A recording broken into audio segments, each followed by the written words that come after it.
తాకట్లో ఉన్న మీ బంగారాన్ని విడిపించి ఆ రోజు ఆన్లైన్ రేటుకి కొంటాం. Sharma gold company. ఈ మధ్యకాలంలో మహిళలపై ఎన్నో అఘాయిత్యాలు జరుగుతున్నాయి. చిన్నపిల్లల నుంచి వృద్ధ మహిళల వరకు కామాంధులు ఎవరిని వదలటం లేదు. డేటింగ్ పేరుతో లైంగికంగా వాడుకుని పెళ్లి ప్రస్తావన తీసుకురాగానే హత్య చేస్తున్నారు. ఢిల్లీలో శ్రద్ధావాకారు మాజూర్ తరహాలో మరో ఘటన జరిగింది. తన ప్రియురాలు పదే పదే పెళ్లి ప్రస్తావన తేవడంతో విసిగిపోయి అత్యంత దారుణంగా హత్య చేసి ముక్కలు ముక్కలుగా నరికేసి నదిలో విసిరేసిన ఘటన ఉత్తరప్రదేశ్లో తీవ్ర సంచలనం రేపింది.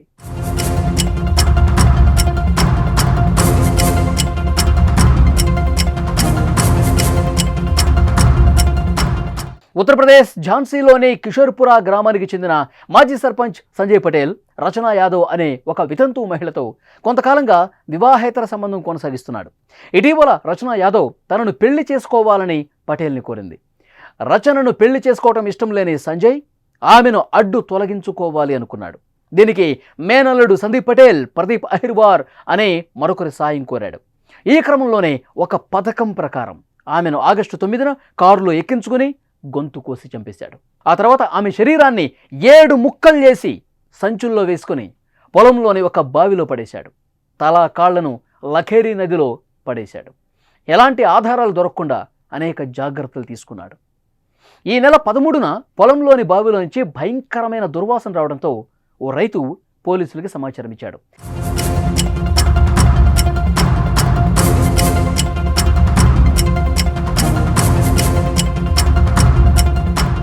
పోలీసులు అక్కడికి చేరుకుని బావిలో చూడగా 2 యూరియా సంచులు కనిపించాయి. వాటిని స్వాధీనం చేసుకుని పోస్ట్ మార్టానికి తరలించారు. ఆగస్టు 17న ఎండిపోయిన బావిలోంచి చేతులను స్వాధీనం చేసుకున్నారు. పోస్ట్ మార్టం తర్వాత ఆగస్టు 18న దహన సంస్కారాలు చేశారు. ఇక మృతదేహం గుర్తింపు కోసం పోలీసులు పోస్టర్లు అతికించారు.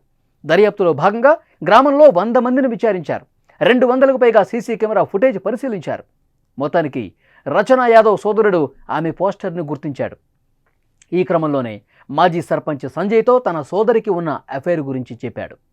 పోలీసులు మాజీ సర్పంచ్ సంజయ్తో పాటు మరొక 2ని కూడా అరెస్ట్ చేశారు.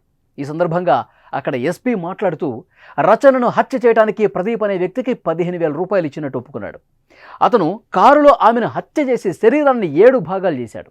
తలా కాళ్లను నదిలో పడేసి మిగిలిన బాడీని సంచుల్లో నింపి స్థానికంగా ఉన్న బావిలో విసిరాడు. ఈ పని చేసిన తర్వాత ముగ్గురు కలిసి 2 గంటల సేపు మద్యం సేవించి తమ ఇళ్లకు వెళ్ళిపోయారు. మృతదేహాన్ని కనుగొన్న తర్వాత భయంతో ముగ్గురు ఊరు వదిలి పారిపోయారు. ప్రస్తుతం దర్యాప్తు జరుగుతుంది ఈ కేసుకు సంబంధించి. నిందితులు ఇచ్చిన ఇన్ఫర్మేషన్ ప్రకారం బాధితురాలి తలా కాళ్లకు సంబంధించిన భాగాలు లఖేరీ నది నుంచి స్వాధీనం చేసుకున్నారు.